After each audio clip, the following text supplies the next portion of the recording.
Bah oui, mais on peut parler effectivement d'honneur perdu. Honneur perdu. Réputation. Et retrouver son honneur et sa dignité, ça prend des années. La première des choses, c'est d'être lavé sur le plan judiciaire. Ça, si on obtient ça, et il devrait l'obtenir tout à l'heure, on pourra dire que c'est la fin du feuilleton Dominique Strauss-Kahn.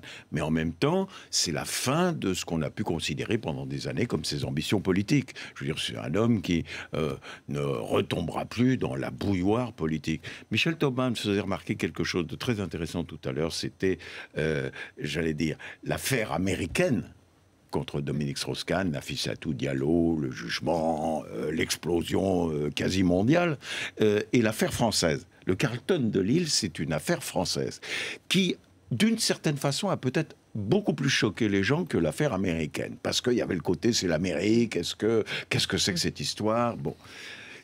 Mais il fallait en finir de cette affaire-là. Mais entre nous, c'est le plus difficile, et c'est pour ça que la journée d'aujourd'hui est une journée très importante, parce que Dominique a déjà changé de vie. Eh ben écoutez, c'est le vrai tournant. Il va pouvoir avoir... Au fond, on a tous plusieurs vies.